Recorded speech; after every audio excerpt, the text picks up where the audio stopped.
What's good? It's Wrestle Kingdom, and today I'm going to discuss the recent episode of AEW Dynamite. Finna jump straight into it. Starts off with Jon Moxley and Bryan Danielson versus Kyle Fletcher and Jeff Cobbs. The match starts off with Kyle Fletcher and Jeff Cobbs end up attacking Jon Moxley during his entrance. They're attacking him. And then Bryan Danielson ends up coming out for the save to even the odds, and then the match starts. I'm not going to speak too much on this match because this match, it has some, history to it. Blackpool Combat Club are feuding with Don Callis, mainly with Konosuke Takeshita trying to eventually get his shot for the IWGP Championship. But Jon Moxley and Bryan Danielson end up picking up the victory here. No need to really go that much more into this match, though. It was a solid match, though. But after the match, though, Jon Moxley was on the top rope. Out of nowhere, Konosuke Takeshita came out of nowhere, gets in the ring, and ends up doing a suplex off the top rope. And then the Don Callis family ends up attacking Bryan Danielson and Jon Moxley. Then Claudio ends up comes in the ring. The Don Callis family ends up getting out of the ring, and that's the end of the segment there. Still progressing the storyline between Blackpool Combat Club and the Don Callis family. So we'll see where that progresses. Next, we get Adam Copeland. He was making his entrance. He's about to call out Malachi Black to set up the match that they're going to have at Double or Nothing. But during his entrance, the House of Black ends up attacking him. Buddy Matthews and Brody King ends up attacking him from behind. Then they get him in the ring. And then Buddy Matthews and Brody King are holding Edge. And then Malachi Black starts cutting a promo. Now, it was a short promo. Nothing too much was said here. But Malachi Black ends up saying that he doesn't understand why Adam Copeland keeps keeping up this facade of who we think he is. Then he ends up telling Buddy Matthews to take Adam Copeland's wedding ring. Then they start setting up a move in the corner. They end up putting Adam Copeland to sleep. Adam Copeland was in the corner, and they start putting chairs around the ring apron in the corner, in the left corner. And they was all going to do a drop kick. Then, before they could pull the move off, Kyle O'Reilly tries to make a save. He comes out, but he ends up getting outnumbered. Brody King ends up hitting him with a clothesline, taking out Kyle O'Reilly. Then they went back to try to do the move. Buddy Matthews and Brody King, I think, are on the ring apron. One's in the middle ring apron, one's on the left ring apron, and I think Malachi is still in the ring. They all run, end up drop kicking out of Copeland, lead the ring, and that's the end of the segment there. Very interested to see how this plays out. I had a feeling Kyle O'Reilly had to be a part of the storyline because it made no sense for Kyle O'Reilly to all of a sudden try to, say that if Adam Copeland ever needs help, he's there, or, Kyle O'Reilly ended up helping Adam Copeland. So it makes sense for him to be involved, in this. I wonder if they're going to continue this because I know they're going to eventually have the match at Double or Nothing, but I'm just very interested to see what they do with Kyle O'Reilly after this. Now we get a quick little segment with the Young Bucks. They end up showing a promo package on what happened in New Japan, where the Elite end up attacking Eddie Kingston in New Japan and end up injuring him, so he would end up have to be replaced in the Anarchy in the arena match at Double or Nothing. So now Team AEW will have to find a new member. Now after this segment right here, the Young Bucks are facing Matt Sydal and Christopher Daniels. I'm not going to go over this match because I honestly don't think it's that important. The Young Bucks win. It was it was an eliminator match as well, if I'm not mistaken. The Young Bucks win. No need to really go over that match. We already knew the Young Bucks were not going to lose. But after the match, though, the Young Bucks, and Matt Jackson specifically, Matt Jackson end up firing Christopher Daniels after the match. He ends up saying his reasoning was saying that he ended up putting his hands on them and he ended up speaking down on them, and that's unacceptable. So he ends up firing Christopher Daniels. So we'll see how that plays. We'll see if after Double or Nothing he gets a job back or whatever. But we'll see how that goes. Next, we get Malachi Black. He's in a little dark room, of course, all black. He ends up mocking the wedding ring that Adam Copeland has. He ends up saying that his family is holding him back, and he ends up accepting the match. and he ends up, and the match is going to be a barbed wire cage match at Double or Nothing. And he ends up making an ultimatum, ends up saying that if he wins, Adam Copeland must bend a knee to the House of Black. Now, I think Adam Copeland is going to win. I don't think Malachi Black is going to win this, but I am very interested, and I like the stipulation of the match because it needs a stipulation like this, especially with this rivalry, this feud. This feud has been really good. I love what they're doing with the House of Black and Adam Copeland. Next, we got Hook. He makes his return. He faces a jobber. Not going to go over that match. It was like 10 seconds. No need to go over it. He gets on the microphone. He calls out Chris Jericho. Chris Jericho comes out. Hook basically says he wants to fight Chris Jericho on Dynamite, and he wants it for the FTW Championship. He wants his title back. Chris Jericho, of course, ends up not agreeing to the match. Of course, declines it. He ends up responding to Hook, ends up saying that it's not a fighting moment, it's a teaching moment. And I want to teach you that the world doesn't revolve around you, and you need to be less selfish like me. And then after he says that, he starts getting please retire chants. Like the crowd is constantly chanting, please retire. He ended up responding to that very well as well. Because what he ended up saying was true. He basically ended up saying that he's not going to retire because he's not ready. And he knows that when he does retire, he's going to be inducted into the Wrestling Hall of Fame. And he's not ready for that. And you guys are not ready for that. Which is somewhat true to a degree. I will say that. He's right about the Hall of Fame stuff. And he's kind of right about the fans are not ready for it because typically we all, want a specific wrestler to retire, but once they retire, we end up being sad about it. But so he is kind of right. I did like his response with that. But then he ends up telling Hook that you don't just get a title opportunity after you just lost. He ends up saying Hook got to work his way back up. Then he ends up saying that if Hook wins a qualifying match on Collision, Hook gets an opportunity at his FTW Championship again. Hook basically ends up agreeing. Then he ends up trying to attack Chris Jericho, but Big Bill was in the ring with Chris Jericho, so he ended up getting out. My bad. He ends up getting outmatched, but Shibata ends up coming in, making a save. It ends up making a save. So most likely, depending on who's in, most likely he's going to get his rematch for the FTW Championship because I don't know who else will be fighting for it, especially depending on who's in the qualifying match. I'm kind of interested in this. But my only thing is, I don't know. How do you guys feel about the whole learning tree with Chris Jericho? Me personally, I don't see a reason why Hook should win that match because it's like, why do this whole learning tree thing just for him to lose? I feel like Chris Jericho needs somewhat of a run. He doesn't need a long title reign with this, but he shouldn't lose it like a month after he just won it. Like, I think they need to continue this learning tree thing. And plus, I heard rumors, I don't know how true they are, that Hook not liking AEW, he probably going to leave. Don't know how true that is, but if that is true, most likely Hook wouldn't win anyway if he's not going to resign with AEW. I don't know how true that is, though. That's just speculation and rumors, though. Next up, we get Swerve Strickland versus Brian Cage. This match was really good, really solid match. This was also a eliminator match. I wonder why they keep doing eliminator matches. I kind of don't understand the purpose of eliminator matches because I get the idea. The idea sounds kind of cool, but it's also stupid knowing how booking works because you're not defeating the champion. Like, we all know the champion is not going to lose. So it's kind of ruining the purpose because the champion will never lose on a random episode. They're going to lose at the pay-per-view. So it's like the eliminator match is kind of like, I don't want to say a filler, but it kind of feels that way because we know the champion is not going to lose. Like, because then you gotta beat the champion to be the number one contender just to face them at the pay. It's like, I don't know.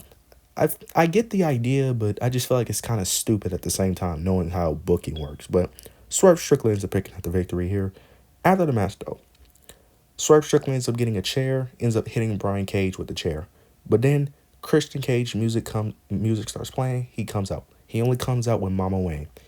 Then Swerve Strickland's just standing in the ring. Christian's just staring towards the entrance ramp, and we're just waiting. Then Nick Wayne comes from behind and ends up low blowing Swerve Strickland, and Kill Switch and Nick Wayne start attacking him.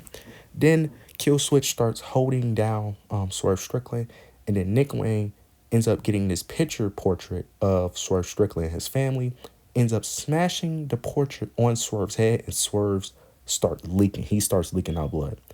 Then Christian starts walking up towards the ring, and then I think Killswitch starts putting Swerve's like part of his body towards like the ropes, and just holding his body towards the ropes. Christian walks up to Swerve, ends up saying that Christian ends up saying that you embarrassed my son Nick Wayne when you attacked him in the gym, and now and now I'm and now it's now he said yeah, my fault. I almost forgot what he said. He ends up saying that you embarrassed my son when you attacked him in his gym, and now I'm forced to embarrass you. And then he starts mentioning his daughter. He ends up saying, is your daughter proud of you? He ends up mentioning that would your daughter be proud of you as an absent father? Then he ends up grabbing the picture and ends up smearing the picture with Swerve Strickland's blood on it. Then he ends up saying that I took your blood, and in 2 weeks, I'm going to take your AEW World Championship. Then he leaves. I really love what they're doing with Swerve Strickland. I love this feud that they're doing. I love they're making Christian, well, Christian just being Christian, but Swerve being that, beloved babyface. Really love what they're doing here. Now, eventually, Swerve needs to get the upper hand. Now, that's going to be tough, knowing that, he's still, with Christian having all the backup he has. So it will be a little difficult, but I love what they're doing with this feud, and I'm excited for this match at Double Nothing. This should be a very great match. Next, we get a quick interview segment with Hook and Shibata. Hook and Shibata was talking about Chris Jericho, of course. And then Hook was talking about how he wants this opportunity to fight Chris Jericho, but Shibata also wants to fight Chris Jericho. Then Shibata was like, would you, have to go through me? Would you have to fight me if necessary? Hook was saying that if necessary, he will go through Shibata in order to get an opportunity. Then Samoa Joe ends up interrupting. He ends up saying that, he ends up talking to Hook, ends up saying that, I thought you was something special, but week after week, I see you falling into the same trap over and over again. And now Jericho got you against your friend, and if you two stop playing yourselves, you two might be dangerous. Now, then, Hook ends up getting frustrated. I don't know what they're doing with this. I don't know what their plan is here. They added this segment for something, especially with Samoa Joe giving Hook that little piece of advice. But I'm just curious to see what they do here with this segment moving forward. Next, we get a solid match. I'm not going to speak too much on it. Tony Storm versus Harley Cameron. In a grudge match.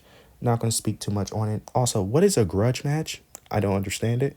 It didn't seem no different than a normal match. So you guys inform me what is a grudge match. But this was a solid match. Nothing more to go over. Tony Storm picks up the victory here. Serena Deeb came out to watch, but she watched on the entrance ramp, and she didn't do anything. Like she just stood there on the entrance ramp and just stared. And then after the match, they just had a little stare down. Like, I don't understand what was the purpose. You could have just kept Serena Deeb in the back. Like, there was no need for her to come out and watch if they weren't going to interact with each other. Like, I don't know. I feel like if they weren't going to interact, there was no need to really do that. But I guess. Next up, we get Will Ospreay, Roger Strong, and Undisputed Kingdom. A little interview segment. Will Ospreay ends up talking to Roger, ends up saying that he's too overconfident.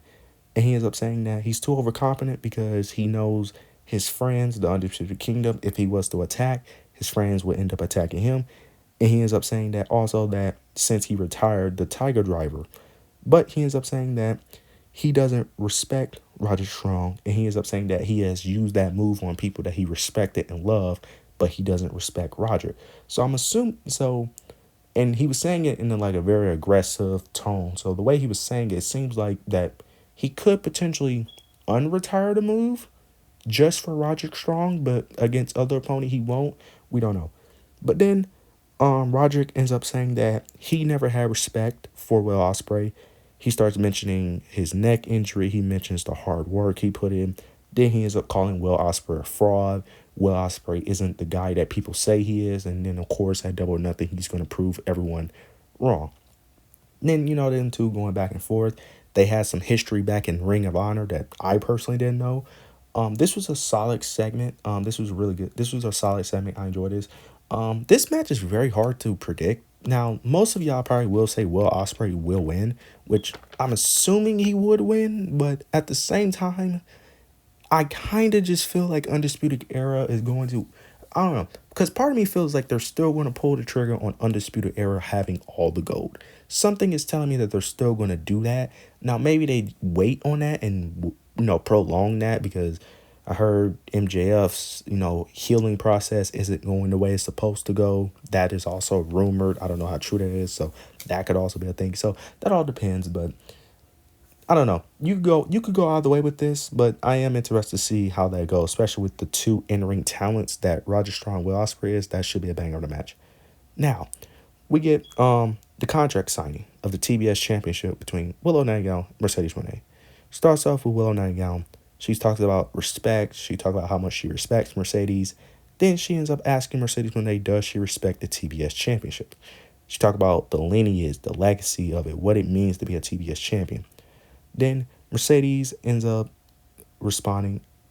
saying, no, yeah, she ends up responding, ends up saying that she ends up talking about that while in 2015, she was referring to legacy. Yeah, she was referring to legacy, and she ends up saying that while in 2015, while Willow Nightingale was still training, I was out there changing the game, referring to the women's revolution. Then she ends up saying that you wouldn't be here without me, and she ends up talking about how she has so much respect for Willow Nightingale. But the difference between being great and there's a difference between being great and being the greatest of all time. I hope that she never calls herself the GOAT because please no, absolutely not. Then she ends up saying that the best moment of Willow Knight's career was the day that she ended up beating her in that Double or Nothing. The best moment of her career will be when she ends up beating Willow. Then Willow gets up, gets on the microphone, ends up saying that the last time they fought, she walked away as a champion, and you didn't. And she ends up saying that, but Mercedes didn't walk away at all. Mercedes got mad, slaps Willow Nightingale. They end up brawling. Then Willow Nightingale ends up powerbombing Mercedes Moné through the table. Thank God they finally allow Willow to get the upper hand, because the amount of times Mercedes is just constantly slapping Willow Nightingale and Willow couldn't do anything about it was ridiculous. Thank God they finally showed Willow being dominant of some sort against Mercedes. I still think Mercedes is going to win. I don't think she should win, but based off how they're pushing her, especially since she's the bigger star, especially based off the money that she got, yeah, most likely she's going to win that title, unfortunately. But they could do it in a way, because they could do in a way where it protects Willow, where maybe Chris Statlander potentially turns on her. I don't know, but people have, spoke about that. We'll have to see, but I am interested in this match. Not really for Mercedes, but more so Willow. But this match should be good though. Now we get the main event, Dax versus Okada. Still not going to speak too much about this match either. This match was fine. It was solid. Nothing too special. But Okada picks up the victory. It was for the Continental title. He picks up the victory by distracting the ref with the belt. He ends up throwing the belt. The ref, of course, tries to throw it out. Dax tries to get back in the ring, but Okada ends up kicking the ropes in between Dax's nuts. Low blows him. Then he ends up hitting the Rainmaker, picks up the victory. After the match, though, the Elite come out, attack Dax, of course. The Elite, Jack Perry, Young Bucks, Okada all attack Dax. Then Bryan Danielson and Cash Wheeler comes out. They try to comes for the save, but they're outmatched. Then out of nowhere, Darby Allin's theme music hits. Then he comes from behind and ends up attacking Jack Perry, I believe. Then all of them just starts brawling, and then Team AEW ends up standing tall, and they're the ones in the ring standing while the Elite have to run out the ring. And it seems like Darby Allin will be the fourth member replacing Eddie Kingston. I'm not mad at it. And depending on the match type, the Anarchy and Arena match, this could, I understand why they would replace him with Darby Allin. Now, I was shocked that Darby Allin was the one replacing Eddie, only because I know Darby Allin recently broke his nose, if I'm not mistaken. Didn't he recently get hit by a bus? Maybe that was a while ago. I don't know, but I thought he was still a bit too injured to come back, but I could be wrong. But that match should be a banger. This episode of Dynamite, this video probably shouldn't be too long. This wasn't really that important of an episode. Outside of Darby Allin and potentially the Swerve stuff, nothing really progressed in my opinion. I don't know, nothing really progressed. You could have just not watched this episode and not really missed anything, in my opinion. nothing really progressed. This wasn't that entertaining of episode, so you guys let me know, am I tripping? But let me know what you guys thought of tonight's episode of AEW Dynamite. Don't really got much to say about this tonight's show, but yeah, make sure you like, comment, and subscribe. But yeah, that's it.